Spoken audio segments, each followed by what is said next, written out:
On today's show, It's a Festivus for the rest of us, which means it's time to air our NBA grievances. we look forward to the loaded Christmas Day schedule and make some bold Xmas Day predictions.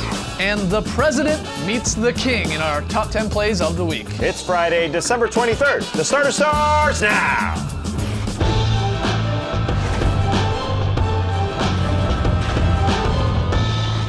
Good evening, sweet world! Happy Festivus and welcome to the starters. Whether you're joining us on NBA TV or a little bit later on YouTube, we're happy to have you. I'm J.E. Skeets, and alongside me, as always, that's Tass Mellis. I'm so happy it's sweater weather. To his right, it's the international man of mystery taking it to the max, Lee Ellis. Friend. Lily.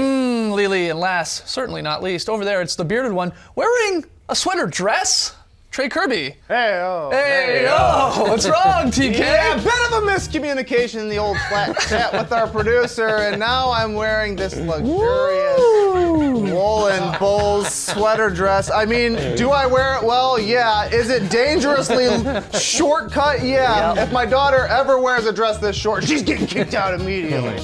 You're rocking it. Yeah, Thank I like you. the beard ornaments as well. It's like- Yeah, you know, I just love Christmas. I like to really Christmas it up at all points. Anyways, I'm here at the internet looking for your best tweets at hashtag the starter. Surely about me wearing a dress, but if not, there's just one shopping day left before Christmas, but that's still enough time to get something special for the starters fan in your life. This is this year's edition of the Starters Gift Guide. If they're a J.E. Skeets fan, how about a whole bunch of TBT pictures from Greece? Maybe a giant ice cream bat to gain a little weight, or a $60,000 flying, breathing dragon from the Hammacher Schlemmer catalog. Hammacher Schlemmer. That's exactly right. If they're a Tass fan, how about a Henley from that last time you wore a Henley? People are still talking. Or some fisherman's friend in the stocking for all those Doc Rivers impersonations. If they're a Lee fan, how about a framed picture of Merv Hughes, some skinny jeans, or a balsa wood flyer since he can't make a paper airplane? Or if they're a fan of your boy, one of the props from any of the various costumes I've worn this year, like a top hat, a water cooler, and maybe a full-on Robin costume. But whatever you end up getting this holiday season, be safe out there, have a good time, and keep tweeting us at hashtag the starters. We see everything just like Santa Claus. All right, Christmas, few days away, obviously, but today it is December 23rd, which means it's Festivus, and we're obviously celebrating it. Just like last year, we have our Festivus poll again with Festus Ezeli's face slapped to the top of it. Sure. You have to do that here. But as most of you know, the tradition of Festivus, it begins with the airing of grievances, which is an opportunity to tell others how they have disappointed us in the past year, or in our case, this NBA season. We got a lot of problems with the NBA, and now you're gonna hear about it. So who wants to get us started? Who's upset about something in the NBA world? I'll get us started. Okay. There isn't a viable contender in the East for the Cleveland Cavaliers, and that makes the Eastern Conference a little less interesting. 2 through 15, can't find one. You can't find one. Nobody has really stepped up. The only team that has kind of stepped up are the Toronto Raptors, but in the 3 games that they've played this year, the Cavs have handled them. They've toyed with them. Comes down to the fourth quarter, and they know they're far better. And teams we expected, like the Celtics and some dark horses like the Wizards or the Pacers, have not become that team. The only team What that's... about these guys here? What about these Yeah. guys? You think there's a chance? Come on. Well, they've played the Cavs all right. I mean, Yeah. I know the Cavs just won the last 2 games against them, but I do think they do present a matchup problem for them, especially Giannis, but they're probably not quite ready to challenge them in the East just yet. There's not enough talent. There's just not enough talent. I think the Raptors are the team that has been the closest because by far they've got the best record, 2 through 15. Right. But when it gets down to the fourth quarter, the Cavs are just so good. We're talking about a championship team here, but they spread them out, and there's no way they're big, whether it's Jonas Valanciunas, Bebe Nogueira, can move enough to deal with all that talent on the perimeter. And we're talking about a team with the best offense in the league right now in the Toronto Raptors. But when it comes to playoff time and you just match up talent versus talent, the best guards versus the best perimeter players, best guards the Raptors, that's their team, against the best perimeter players of the Cleveland Cavaliers, there's no matchup. And these 3 games that we've seen, they're a 50 to 55 win team, and they're good. But they just haven't got. They need a modern day big that can move 3-point line To try and match up rim. with your Kevin Love or your Channing Fries. who just anywhere get 'em at the to front. play D. Yeah. All right, disappointing. Trey, what about you? What are you angry about? Well, besides the sweater Yeah, dress, I'm well. also peeved about the Portland Trailblazers. They need to get their defense right. They're currently 30th in defensive efficiency, and it's not that they're just bad for this year. They have the worst defensive rating of any team in the league since 2009, 6th worst ever. That's right, worse than the 76ers the past 3 years, Wow. worse than the 2011 Bobcats, who set the record for worst win percentage ever. They give up a bunch of threes and a bunch of rebounds. Not a good combination, and the thing that's really bad about this is it's a bigger problem than just defense, because they would actually be a pretty good team if they could play both sides of the ball. They're 6th in offense right now, one of the best young backcourts in the league. And the super problem is that they have the 2nd highest payroll in the league. Yeah. Locked into a lot of contracts for subpar defenders. Not a lot of ways to get better. They got to figure out a way to make some sort of a move. Last year, they were 20th in defensive efficiency, won 44 games. If they can get back up into that middle third of the league, maybe they can get back in the playoff picture. Yeah, that's a good one, especially with a team that had expectations For sure. after having a good season Yeah, last year. And some they've real been probably expectations. one of the most disappointing teams in this early season. Some hot Nerlens Noel rumors are coming for the Blazers, I'm Real sure. hot. Yeah, absolutely. All right, Lee, what are you angry about? I'm angry at unnatural shooting motions. And this is on both the players and the refs also calling it. We're seeing it a lot more this year where guys fake a guy, get him in the air, but the guy is actually going to land out of his shooting zone, but instead they're jumping in and trying to create that contact to get to the free throw line. I understand you want to try to get to the free throw line and get points, but when you're jumping in a way that is nowhere near your natural shooting motion, Right. and a lot of the times as well, the contact is incidental, because just because there's contact doesn't automatically mean there's a foul. We're seeing refs fall for it all the time and guys going to the free throw line. It is so frustrating, because if you get a guy out of position and then you've got most of the time a good clean shot, take that shot rather than do this stuff where they're like, and then throwing it into Right, the guy to right. try to get the foul. It just, I mean, you know the rip through move. Remember the rip through move for a while? Everyone was doing that.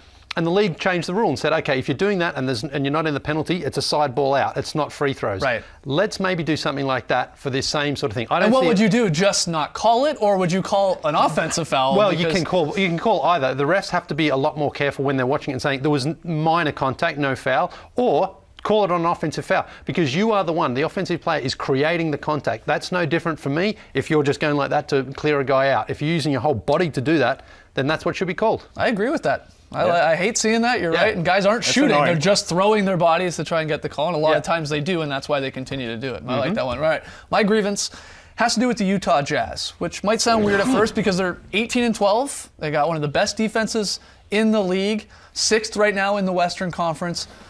But my grievance with them is that the injury bug is holding them back. So I guess I'm mad at the basketball gods, if you will. These injuries are holding them back from their full potential because they can't get their entire team really together. All the pieces playing at once. You look at the guys that have missed time this year. George Hill, he's missed 19 games. Derek Favors, 15. Boris Diaw, one of their new acquisitions, of course, along with George Hill, 9. Hayward at the start of the season. Hood now 5. Dante Exum missed a couple, goes on and on. Alex Burks hasn't even played the entire season because he's out with an ankle injury. The Jazz have only had, really, in my mind, their ideal starting lineup of George Hill, Rodney Hood, Gordon Hayward, Boris Diaw, and Rudy Gobert. Those 5 guys played a total of 57 minutes this season. And all of this, again, they're 18-12 and challenging a lot of teams on any given night. But I'd love to see them have their full squad there. That's the thing. You'd have Bobo in for Derek Favors? Well, you plug Derek Favors into that starting lineup with those guys, the other 4 guys. They've played a grand total of 12 minutes. Yeah. So either or. Yeah. Either you start Bobo or you start Derek Favors and you bring one of them off the bench. We just haven't seen it. I think which it's is miraculous that they're 18-12. Exactly. They're a Exactly. really good team. George Hill is the real X factor, I think, for them. To give them a steady presence offensively, controlling the ball, and then defensively on other team point guards. For He sure. is fantastic. So It's a hopefully, playoff team, though. Hopefully in the new year we get to see like the real potential, I think, of the Utah Jazz and what a lot of us thought maybe would be a 50-60 win team as we got into the season. All right, we got lots more still to come here on this Festivus special. When we come back, we're going to look ahead to Sunday's NBA Christmas Day schedule and debate whether the Warriors-Cavs is the NBA's best rivalry. Come on back.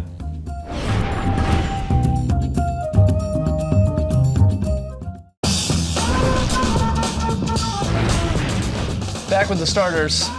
It's the best Christmas Day gift I think an NBA fan could ask for. 5 games on the 25th. Getting underway at noon. We have Celtics, Knicks, Warriors, Cavs, hello, Bulls, Spurs, Wolves, Thunder, Clippers, Lakers. What a day. Prep yourself, guys. Drink lots of water. But let's play a little special 3-on-3 edition of the Christmas Day schedule. Trey, you got a few questions. Yep, I'm asking 3 questions to you 3 guys. It's 3-on-3. Warriors, Cavs, clearly the game of the day. Our last 2 champions meeting for the first time this season. It's going to be epic. So here's the question. Is Warriors, Cavs the NBA's best rivalry? What you think? I think it is without thinking twice. Yeah, It how can definitely it is. not be? Yeah, I mean, they've met the last 2 finals. Those 12 games that they played were the most NBA fans were watching on those days. And they had a meme-worthy summer because everyone was talking about this 3-1 deficit that the Cleveland Cavaliers overcame after losing to the Warriors in 2015. No team has ever overcame that. It was phenomenal. And the fact that so many people were watching this game allowed that 3-1 sort of meme to envelop over the season, over the summer. Have you ever had a summer where we were just talking about one topic in the NBA? I mean, it's something that happened in June forever. I mean, people are still commenting everywhere. Oh, they'll comment forever on this. Well, yeah, I guess, Yeah. because it was a 3-1 lead that they But dropped. I think there's genuine hostility between the teams as well because Steph was the MVP and then LeBron was Yeah. the Finals MVP, and I think a lot of people felt that LeBron was the actual MVP of the league and it shouldn't have gone to Steph. It was more like he was the sort of flavour of the month. So these two teams genuinely dislike each other, have great rivalry, both have a championship over each other, and that's what you want because sometimes a rivalry is like, well, you might have played one season but not the next, or you're a conference rival or something. But this, I feel, is the two conferences, biggest rivals, superstar names. There's always a lot of tension and drama around these games. And right now, I mean, you said it not long ago here on the show, like it looks like the Cavs are going to run away again with the East because Yeah. it doesn't seem to be a true challenger. And the Warriors, despite obviously the Spurs being good and Clippers and stuff like that out there, I mean, they look like they're going to go to the finals again too. We might, for the first time in NBA history, get the two teams playing 3 years in a row in the finals. That's never happened before. And we're on that trajectory, and hopefully sort of the fireworks begin with this Christmas Day game, and we hope it's a good one. All It's right. feeling Celtics-Lakers-ish from the 80s, Yeah, right? it has to. Absolutely. All right, Trey, next question. Yeah, so if that's the best game of the day, it leads us to a logical question. What's the second best Christmas Day game? Oh, this is tough. A little tougher. Well, probably Celtics and Knicks, I think, after that, because these are two historic franchises who haven't had a ton of success lately. Certainly not the Knicks. We know the Celtics won a championship not too long ago. But I think they're both moving in the right direction. And Madison Square Garden is always a venue on Christmas Day. You've got the Celtics, who are a genuine challenger in the Eastern Conference to finish in that top 2 or 3 spot. And the Knicks, I mean, Porzingis has shown that he is a true star. Yeah.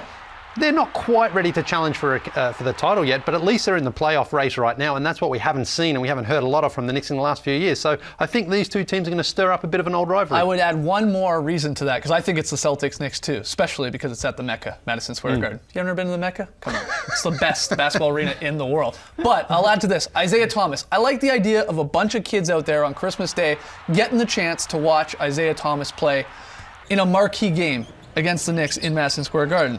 He is on a tear since he's come back from injury, scoring over 30 points per game, 6 dimes per game along with that. He's been great all season, averaging 26 per. The guy's 5'9". It's fair to say he's one of the greatest, shortest player to ever play in NBA history. And it's always cool, I think, for young kids to see someone of that stature lighten it up out there. So I agree with you. I think it's Celtics-Knicks. I think it's Wolves Thunder because a lot of people, this is their first instance they're going to see Russell Westbrook on a basketball floor this year. This is the start of the season for some NBA fans out there. And for some people, they're going to see Russell Westbrook putting up triple-double numbers for the first time all year. This guy is putting up something we haven't seen in 60 years. It's going to be phenomenal for them to see that, and I think he's going to have a heck of a performance on this day.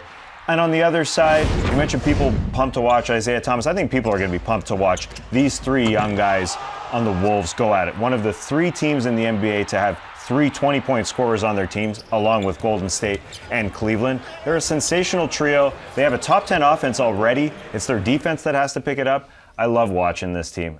I like watching these painful moments where they're losing a lot of basketball games because I know the pleasure will follow at some point because it's just the D that has to go. I love watching No that one play. wants defense on Christmas Day anyway. We want high-scoring games. I like that pick. All right, Trey, final question. Yeah, a lot of big names playing on Christmas and a whole lot of basketball. Give me one bold Christmas Day prediction.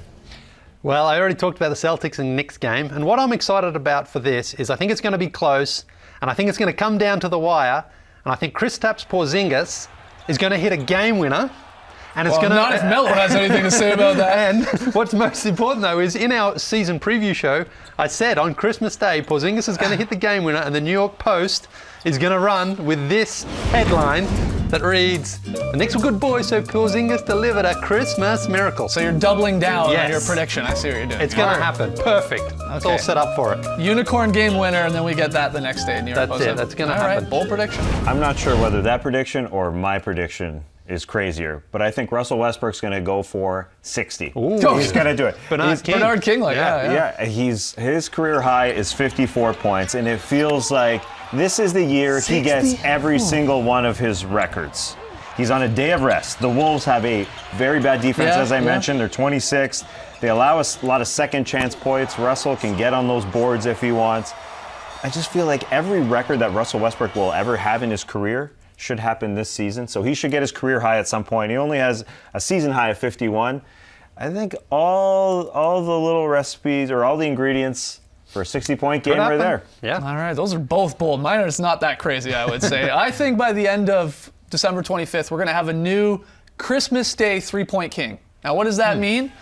Well, Mr. Ryan Anderson right now is currently the Christmas Day three-point king because he has the most threes made on Christmas Day with 6 back for the Magic in 2011.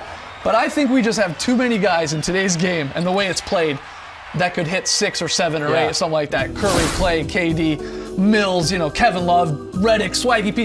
It goes on and on and on. I think someone on Christmas Day will hit, let's say, 7+ threes. I think it's Yeah, possible. yeah, it's a shame the yeah. Rockets aren't playing, but I think that'll happen. All right, gotta take a break. When we return, we'll count down the starters' top 10 plays of the week. Got another good one for you.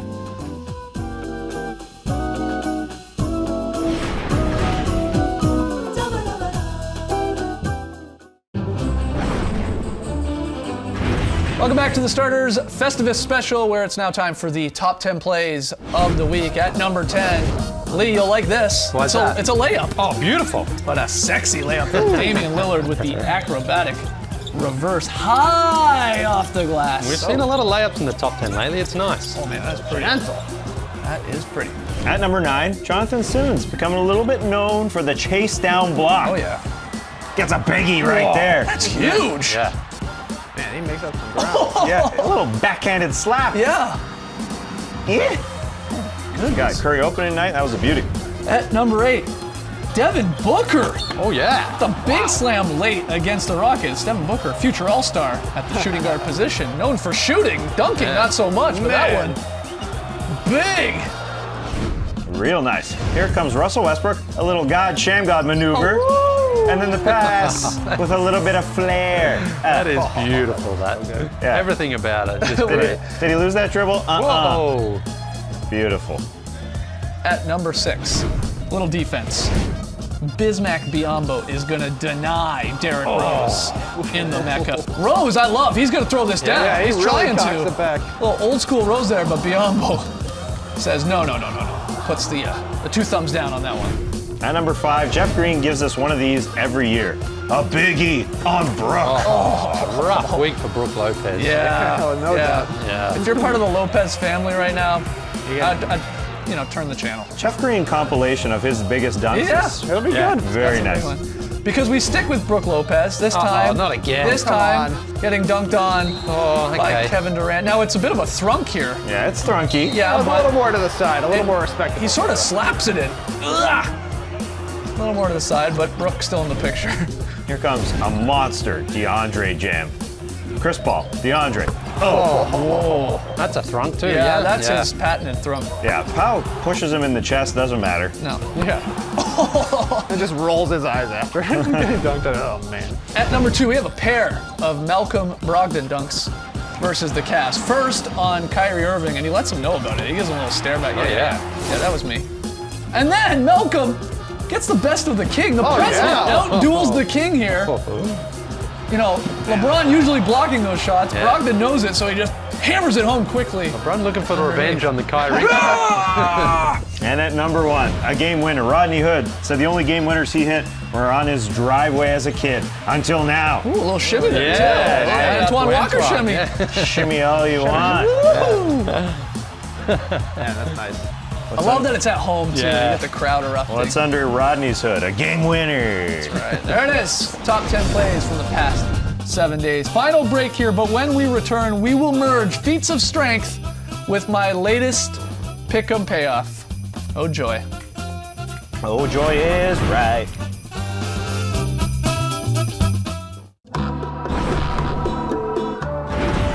On today's Drop podcast, which is available on iTunes and Google Play, we share our NBA Christmas wish lists, air some inter-office grievances, and in the spirit of the holidays, Lee lets us know who he thinks is the NBA's jolliest player.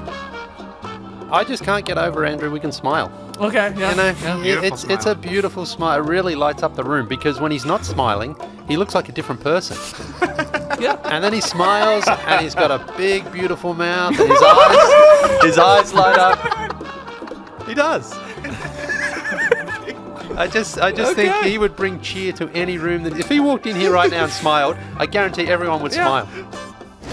Okay, from weird to weirder, it is time for someone to do something very embarrassing on the show. Let's look at our final pick'em payoff results. Skeetsy, the loser at 6-10. Every night we pick games, the loser at the end of the month has to do something embarrassing. Well, this month, we're playing Ice Chest. Wow, it's been a while. What does that mean? Well, it means Skeets has to take off his sweater and bareback it. Now, let me tell you the story of Ice Chest. It was born in a hotel room in 2011. Some guys were riled up. They decided, hey, let's take off our shirts and throw ice at each other. Now, usually, the guy who's getting hit, Skeets in this instance, would be able to throw back at some point, but because he is the loser of the pick and payoff, he's just Good getting thing hit. I don't have any chest hair. You can just slap that on there. Oh, glasses. Yeah, Oh, geez. yeah. All Safety right. first. So Trey's going to get us started here. Oh, man, I forgot this game sucks. Oh, yeah. Right on the shoulder, left shoulder. Oh, right on the gut. Whoa. Please drop it. I like the flex. Keep it low, Mellis. Mellis, you know the rules of Ice Chest. Keep it low. Got you right in the trap. Oh, man, you guys got good arms today. Ali, you stink. This is a blast. We need bigger ice. Okay. Oh, man. It's getting a little high. You guys are losing steam. You're throwing out your arms. Oh, good one. Oh, you're just a softie. Whoa. Holy All right. moly, Okay, how about we get a little firing squad here? Fire. Oh, way off. All right. Well, thanks to the NBA store for these sweaters, I'm getting hot now. My glasses don't fit. We'll see you Monday for a great season in review show. Thanks for joining us, and remember, don't try this at home. We are professionals. Someone straight shot me. Oh, embrace the New Year, people.